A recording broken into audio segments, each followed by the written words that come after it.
আর এই জাতির কুলাঙ্গাররা তো একটা ব্রিজের উদ্বোধন করে এই নাম কত বড় করে দেওয়া যায় তার প্রতিযোগিতা করে। সে নিজে করে না, তার চেলা চালাম্বর এবং তার চামচারা আরো বেশি করে। স্যার আমি এটাকে মার্বেল দিয়ে করে দেব, স্যার আমি এটাকে এইটা দিয়ে করে দেব, স্যার আমি এটাকে ওইটা দিয়ে করে দেব। এই প্রতিযোগিতা শুরু হয়ে যায় কিভাবে তাকে তেল মারা যায়। কোন মানুষ তেল মারে? যার শিক্ষা নাই, যার নৈতিকতা নাই, যার আদর্শ নাই, সেই তো আরেকজনকে তেল মারে। তেল মারে কারা? কোনো শিক্ষিত মানুষ, কোনো বিবেকবান মানুষ অন্যায়ের জন্য বা কোনো কিছু পাওয়ার জন্য আরেকজনের পিছে পিছে ঘুরতে পারে, তাকে তেল মারতে পারে না? কখনো নয়। সে মরে যাবে তাও সেটা করবে না। সে কাজ করে খাবে, সে রিক্সা চালায় খাবে, পান বেশি খাবে, সে মানুষের বাড়িতে কাজ দিয়ে বলদা দিয়ে খাবে, তাও সেই চামচামি সে করবে না। আজকে আমাদের যে শিক্ষা দেওয়া হচ্ছে, শিক্ষিতরা চামচামি, রাহাজানি, লুটপাট, অরাজকতা, জিনা, ব্যভিচারী, ক্যাসিনো যা আছে সব তাদের হাতে, সাধারণদের হাতে কোনো কিছু নাই। আর কিছু মানুষ যদি নিঃস্বার্থভাবে এই দেশের জন্য কিছু করতে চায়, তাহলে বাবা সেটা হলো তোমরা। সেটা হলো কারা?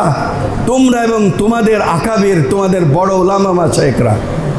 এটাই হলো আমাদের ইনসাফের শিক্ষা থেকে হয়েছে, এটাই হলো মমতা থেকে হয়েছে।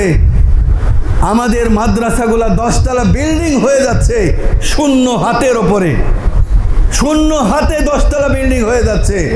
বিঘার পর বিঘা জমি মানুষ এখানে দিয়ে নিজেকে সৌভাগ্যবান মনে করছে, অথচ একটা স্কুল, সামান্য একটা প্রাইমারি স্কুল করার জন্য এই দেশের নাকি কোটি টাকার বাজেট করতে হয়। সুবহানাল্লাহ।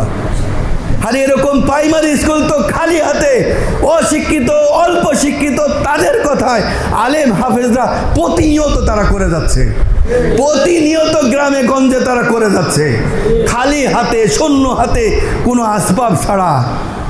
মানুষের ভালোবাসায় তারা জায়গা পাচ্ছে, মানুষ এসে তার হাতে অর্থ দিয়ে নিজেকে সৌভাগ্যবান মনে করছে এবং জান্নাতের প্রত্যাশা নিয়ে পকেট থেকে অর্থ দিচ্ছে। অথচ ওই কুলাঙ্গাররা যদি চায়, পয়সা তো দূরে থাক, ওর পকেটের পয়সা কেমনে নেওয়া যায় এটা নিয়ে সে আবার ঘরে বসে চিন্তা করতেছে। একই মানুষের দুই চরিত্র, একই মানুষের দুই, কারণ জানে যে এ হলো খায় আর এ হলো কাজ করে।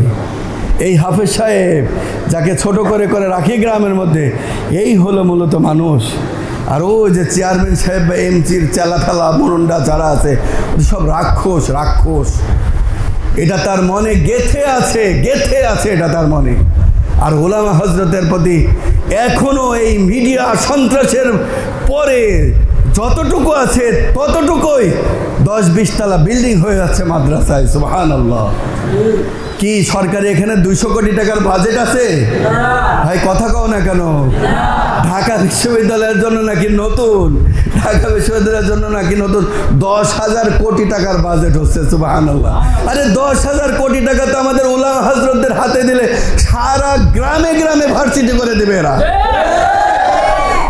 10,000 কোটি টাকা যদি মাহমুদুল হাসান সাহেব হুজুরের হাতে দেওয়া হয়, মামুনুল হক সাহেব হুজুরের যদি হাতে দেওয়া হয়, এই শহরের ঢাকা বিশ্ববিদ্যালয়ের জায়গা নয়, গ্রামে গ্রামে তারা বিশ্ববিদ্যালয় করে ফেলবে। 1 টাকাও এদিক সেদিক হবে না তাদের, 1 টাকাও হয় না।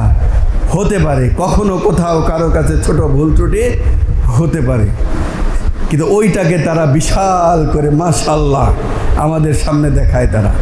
আর এই বোকা জাতি এবং এই বাঙালি, যে বাঙালির হৃদয়ের মধ্যে আজান, যে বাঙালির হৃদয়ে হলো মসজিদ, যে বাঙালির হৃদয়ে হলো কোরআন, যে বাঙালির হৃদয়ে হলো রাসূলের প্রেম, যে বাঙালির হৃদয়ে হলো কোরআন এবং হাদিসের প্রচার ও প্রসারের ভালোবাসা, ওই বাঙালি ধোঁকার মধ্যে পড়ে যায়।